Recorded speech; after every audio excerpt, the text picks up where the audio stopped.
Hello, this is the LEGO Creator 3-in-1 Downtown Noodle Shop, released June 1 or August 1, depending upon where you live in the world. The price on this is $45 US, 40 pounds UK, and I did buy this at retail and build it live over on my Twitch channel.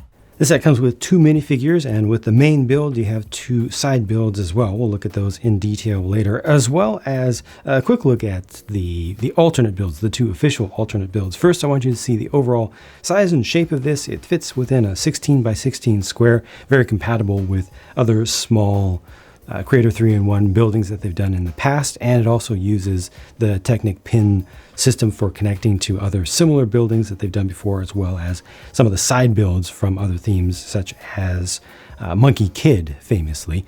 In this form, you can see that it's completely open around the back with this L shape to it, and basically what you have is a structure space here. You have a structure space here that's smaller, and then there's a corner unit. Let me move these things out so you see just right here, this is its own thing, its own little plate, an 8x8 plate, but the whole thing will shut like so, and that changes the shape of it significantly. Now you have a complete structure, not open at all. And this is again just what they've done previously for these types of things, but with that system down below with the Technic pins, you can also simply pull out a section. Now this is its own thing that can be connected to other places. You just have to watch out for these, for the hinges that stick out. And of course, you've got some stuff out here. This section, since I have it right here, has the street lamp on it. This is a sticker for the Creator Street sign. There are a number of stickers in this. I'll point those out. And then this is just a vending machine. Does not actually work, but it looks more than good enough. I love the sign on the side of the building because you actually build it up. Now this does use a sticker for the dragon detail there, but interestingly, the suggestions of noodles in there with the 1x2 grill pieces in tan are just sitting. They're not attached at all. They're just sitting in there in a little pouch. You got the chopsticks up there, a little suggestion of a light up above. I think it looks really nice. It was fun to put it together and realize what it was going to turn into. The noodle shop itself, the noodle shop proper, is this space down here. There are 2 seats for customers to come right up and place their orders based on the menu over on the side there, which again uses stickers for a number of things, not just noodles available in this space. And some food is already out, condiment bottles over on the side, and some curtains hanging down from above over there. Again, using stickers. You can also turn those around if you want to see it more from the outside. Suggestions of lanterns outside here as well. A little bit of gold detail underneath. I like the awning, the eaves, this overhang here, and it changes style up above. It looks compatible to me, but not boring. It's easy enough, I suppose, with a modest number of pieces to get some variation through here in such a narrow thing. But I think it was done well, and I do like the color combination. As weird as it is to see flesh-colored bricks, I have gotten used to it. At least after I open a set and see the pieces for a minute, I get used to it again. A little bit of a side, open window on over there, and then this is the employee entrance around the back. Interestingly, with the glass door, mostly to be able to use that for other builds. Little planter outside the window over here, kind of continuing the same style for the roof edge treatments throughout. And then on this side you've got access to the upper floor, which is a small apartment. So there's a door there.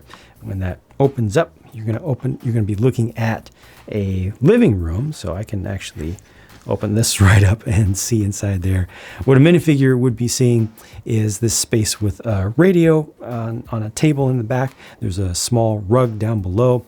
I guess that's like an individual seat or a love seat. There's a lamp in the back. There's a little planter with some indoor plants. And up on the wall is either a painting or a suggestion of a TV. I'm assuming that with the radio there so prominent, that's probably supposed to represent an actual painting. And then on the other side of that, there's just a little bit of additional room here with a ladder to access the roof, which is really part of the apartment some of the things you get access to when you rent this apartment. And there's just either a vase or a potted plant. I think it's supposed to be some flowers in a vase. And somebody also got a single newspaper. That's a printed piece. While I have this open though, notice that you also have more access to the noodle shop itself. So an employee, who's serving stuff would be down here, or they would turn around and be using the kitchen. It's small, little oven down there, little sink, little stove, and sorry about that, a wrench. I don't know what the wrench is for fixing the stove maybe. And a broom for cleaning up, which is important. That's just it for all the interior details. But I was going to take you up here. Roof access is through this set of hatches, so those open up like so. When it's all closed up, it looks like this.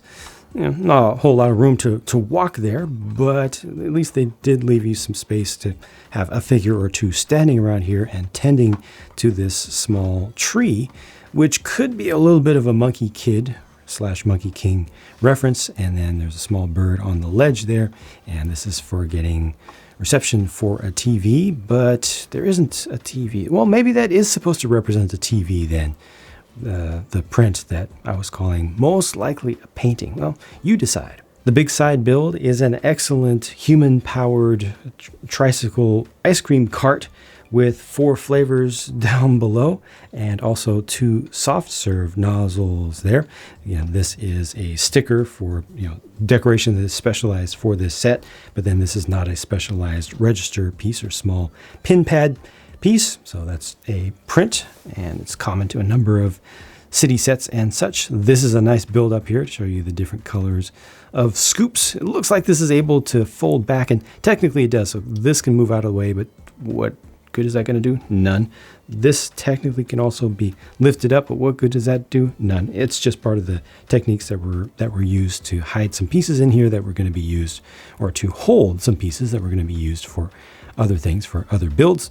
And this just has a couple of cones in dark orange. The other side build is a dog. This is a common thing that you will see in a lot of creator sets that are minifig compatible, and it just has a scarf on it and long floppy ears and a tail that can be wagged from side to side. The 2 figures, as far as I can see, don't have anything new as far as their prints and colors are concerned, but this is the headpiece that has officially a hearing aid printed on the side of it. There's no alternate face for that figure, and there is one for this guy.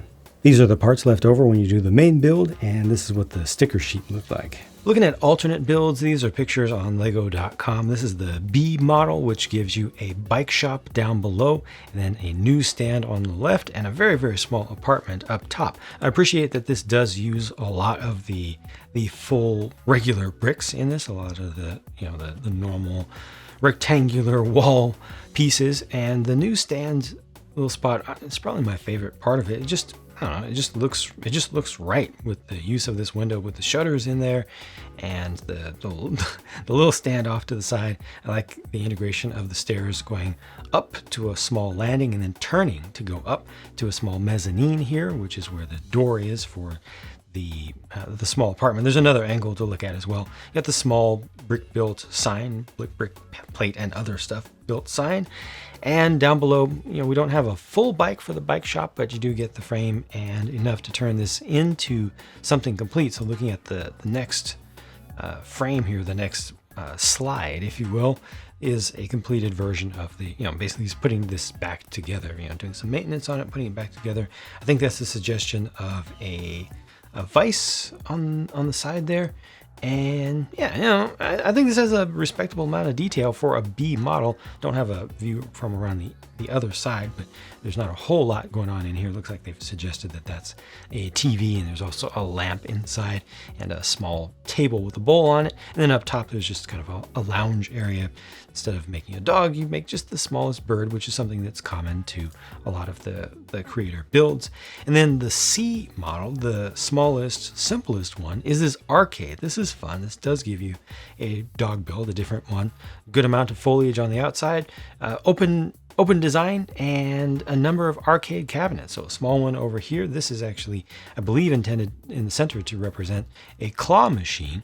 And I like the signage up top, not just the controller, but also all these arrows pointing towards it. And then looking at this slightly different angle, you can see inside a little bit more. One of these motorcycle, looks like an adventure safari game is what they're suggesting here. And I think that's intended to represent an old, ancient style of retro style of test your strength machine. So this is also a good use of a small number of pieces. This does not use nearly as many pieces as the B model.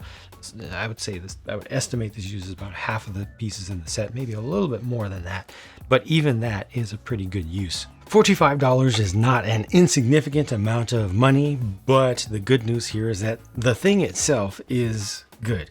You know, a lot of times when we complain about prices of Lego things, especially these days, it's because not only are you getting a small amount of stuff, but the stuff that you're getting has a bunch of defects, doesn't really work for a number of different potential target consumers, or people who would want to own that thing, whether it's for collecting and display or it's for play. Of course, most of Lego stuff is absolutely for play, and this is no exception to that. But this is good. It looks good from the outside. It plays well. It has good access for minifigures to get in there. It has good configurability, and it's one of those 3-in-1 sets where the alternate builds are actually worth checking out, worth trying. I think that you get some good stuff. You have some good options. Also, at the very least, they are good inspiration for additional builds and, giving you ideas for things that you can use with this fair number of usable pieces. It's not all studs on the side construction. A lot of it is very traditional building, which is good. I increasingly cherish that myself. And yeah, it feels good. All in all, I'm happy with this. As always, especially these days, I would like to see it on sale a little bit.